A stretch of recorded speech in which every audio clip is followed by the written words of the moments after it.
દિલ્હીમાં ચાલતી એઆઈ સમિતિનું રાહુલ ગાંધી દ્વારા કરાયેલા વિરોધને લઈ સુરત ભાજપ મહિલા મોરચા દ્વારા રાહુલ ગાંધી માફી માંગીને નારાલગ સાથે વિરોધ કરાયો હતો। દિલ્હી ખાતે આયોજિત એઆઈ સમિતિમાં યુથ કોંગ્રેસ અને રાહુલ ગાંધી દ્વારા દેશને હાસ્યાસ્પદ કહીને પોતાની દેશ વિરોધી માનસિકતા ફરી એકવાર સાબિત કરી હોય છે, જેને લઈ સુરતમાં ભાજપ મહિલા મોરચા દ્વારા ધરણા યોજી પ્રદર્શન કરાયું હતું। ભાજપ મહિલા મોરચા દ્વારા અટવા લાયન્સ ખાતે કોંગ્રેસમાં વિરોધ કરવાની સાથે રાહુલ ગાંધીએ માફી માંગીના નારા લગાવ્યા હતા અને ભાજપ કાર્યકર્તાઓમાં રાહુલ ગાંધી સામે રોષ જોવા મળ્યો હતો। સુરત મહાનગર મહિલા ભારતીય જનતા પાર્ટી સુરત મહાનગર દ્વારા આજે મહિલા મોરચા દ્વારા એઆઈ સમિટની અંદર રાહુલ ગાંધીએ જે વિરોધ કર્યો હતો એના માટે આજે અમે એમને પણ વિરોધ પ્રદર્શન કરી રહ્યા છે।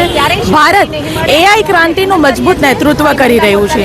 વિશ્વ ફલક ઉપર જ્યારે નવીનતા અને ટેકનોલોજીમાં ભારત અડીખમ આગળ વધી રહ્યું હોય ત્યારે આપણને સૌને એનો ગર્વ હોવો જોઈએ, પરંતુ આ ઐતિહાસિક અવસરને કોંગ્રેસ પાર્ટી દ્વારા એક રાજકીય રંગ આપવામાં આવી રહ્યું છે।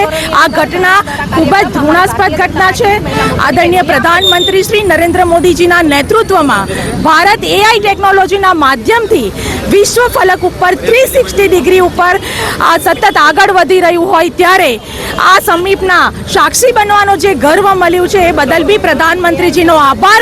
અને राहुल जी, मुझे आपसे कहना है कि टेक्नोलॉजी के माध्यम में एक बार आप उस समिट में देखा होगा तो आपको पता होगा कि ये विश्व फलक जब उसको आवकार रही है तो ये राजकीय रंग